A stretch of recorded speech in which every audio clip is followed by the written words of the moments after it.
morning and a very warm welcome. This is the Breakfast Rundown on TV1. I'm Therunee Karunaratne. As always, we're coming to you live from our Newsfirst studios here in Colombo. Well, the weather is a headline-making story that has been in the headlines over the past couple of days. So let's start off this morning's bulletin with some stories related to the extreme weather conditions that Sri Lanka is facing at the moment.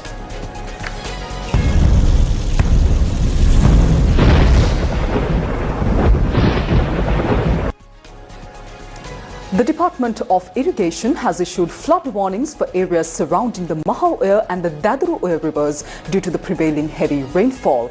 The department stated that significant rainfall has been recorded in several parts of the Mahaoya basin, which could lead to considerable flooding in low-lying areas of several divisional secretariat divisions over the next 28 hours. Accordingly, residents in the Alawa, Diulapitia, Medigama, Pannala, Bennapur, Nigambo, Katana and Dankotua divisional secretariat areas have been advised to remain highly cautious and to take necessary safety measures as water levels continue to rise. Now, the Department of Irrigation has also opened the spill gates of 6 reservoirs following the continuous rainfall experienced across several regions. According to the department, the spill gates of the Rajangana, Angamur and Kalabava reservoirs in the Anuradhapura district, as well as the Daduroya reservoir in the Kurunegala district, have been opened. Additionally, the spill gates of the Imbankatua reservoir in the Mathale district and the Polgola reservoir in the Kandy district have also been released to manage rising water levels.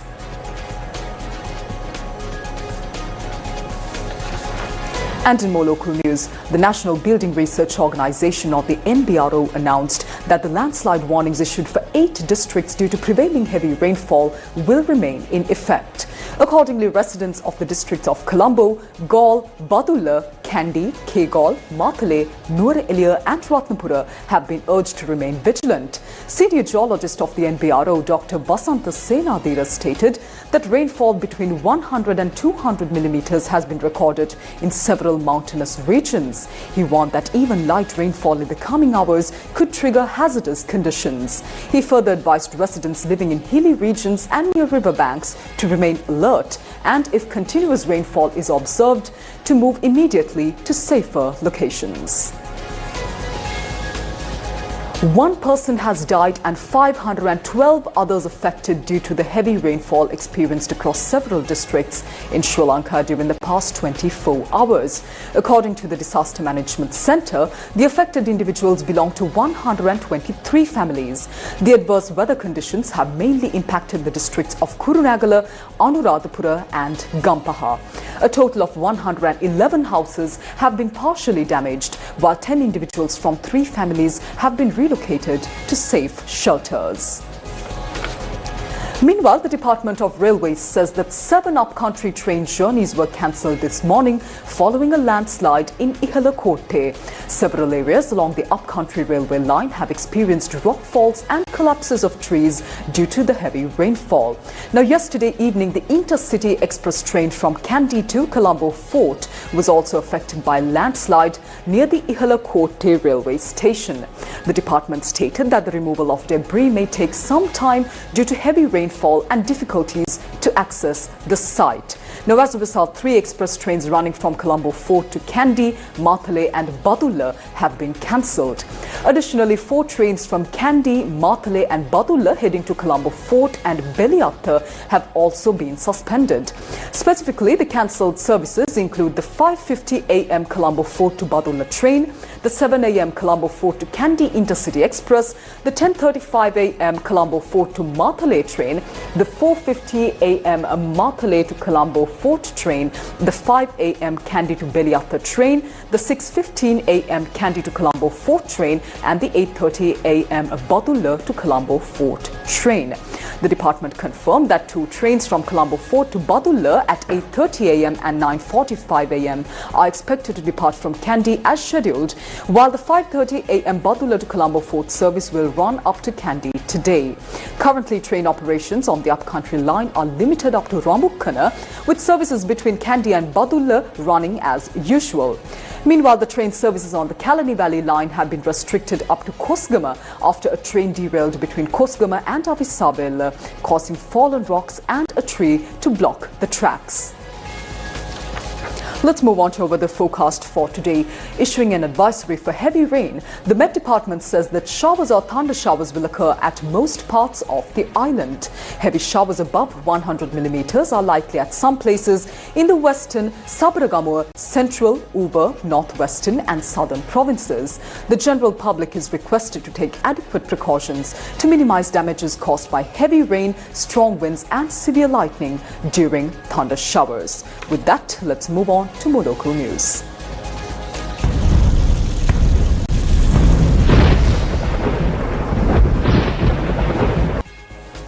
Hindus across the world celebrate the Deepavali festival today. The festival of lights that celebrates the triumph of light over dark, lighting rows of lamps as a cherished tradition. Deepavali festival commemorates the defeat of the demon Naragasun by Lord Vishnu. It is considered as a day symbolizing the victory of good over evil and the arrival of peace and prosperity.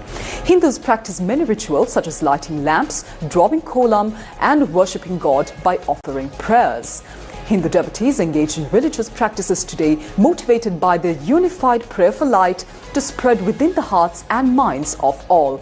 They visit temples to light oil lamps, remembering their deceased relatives, and joyfully celebrate this day by enjoying traditional sweets. Now, President Anurukumara Dissanayake in his Deepavali message stated that the nation marks the festival of lights today. The government remains deeply committed to addressing the major challenges before the country, particularly the widespread drug menace and the network of organized crime that hinder national progress. He noted that ensuring every individual's right to life and promoting that right as a one to a good and healthy life stands at the core of the government's mission.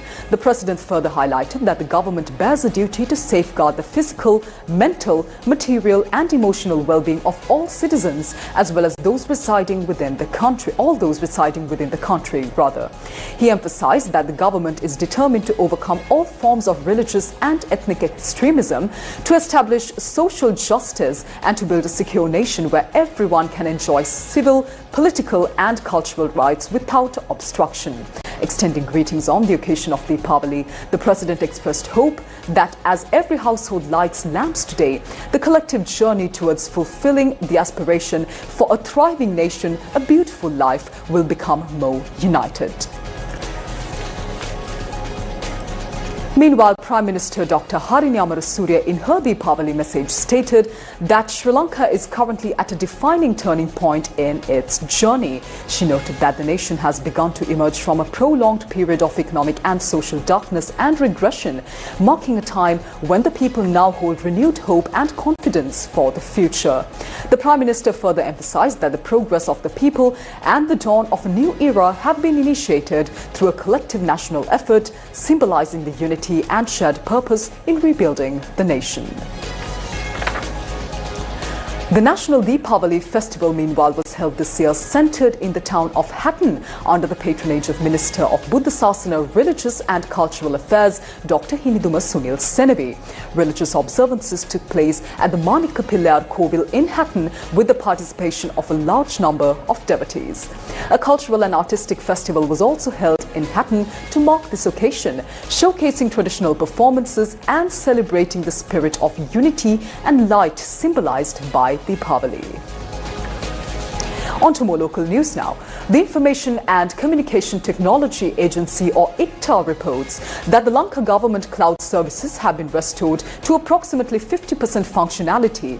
The outage affected more than 40 government institutions, including the Registrar General's Department, the Pensions Department and the Police Department, disrupting a range of online services.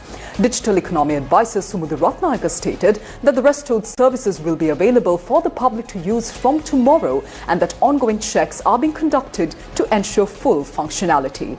The Information and Communication Technology Agency also confirmed that the incident did not result in any data loss or compromise any security protocols.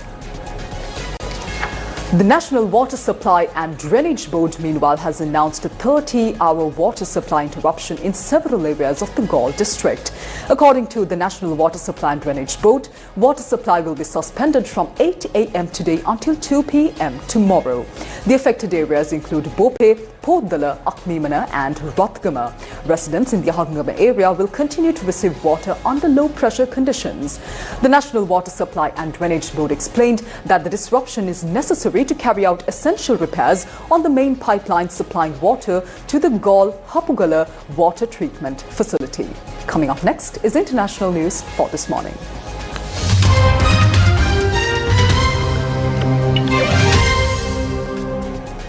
The Israeli military has said it will resume enforcement of the ceasefire in Gaza after launching airstrikes on Sunday in response to what it called Hamas's blatant violation of the deal. Strikes began in southern Gaza after the Israeli military said, quote, terrorists fired an anti-tank missile and gunfire, unquote, towards its troops in Rafah, killing 2 soldiers. Hamas said it was unaware of any clashes in the area under Israeli control. By evening, Israel said it had hit Hamas targets across Gaza, with hospital sources saying 44 people were killed. Hamas has said it was committed to the ceasefire, but accused Israel of violations and warned strikes could push the situation toward a total collapse. And in more international news, a cargo plane has skidded off a runway at Hong Kong International Airport and landed in the sea, killing 2 persons. The Emirates flight EK9788, a Boeing 747-481 owned by Turkish cargo airline Air ACT, was arriving from Dubai at about 3:50 local time when it hit a vehicle on the north runway. 2 airport ground staff fell into the sea. They were rescued but later died in hospital. 4 crew members on board the plane survived and were taken to hospital. Coming up next is sports news for this morning.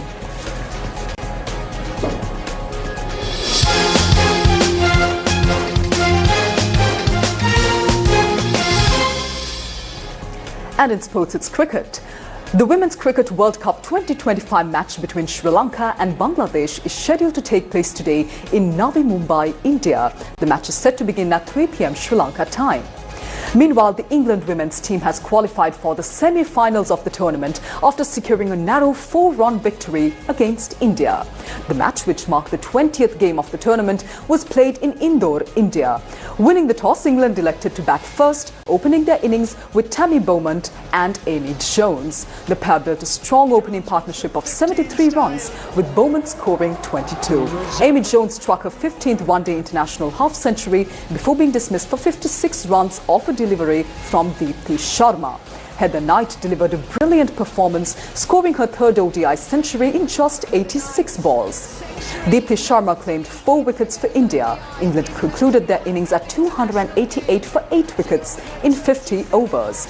Now in reply, India's top order stumbled early, losing 2 wickets for just 42 runs. However, Captain Harmanpreet Kaur and Smriti Mandhana steadied the innings with 125-run partnership for the 3rd wicket.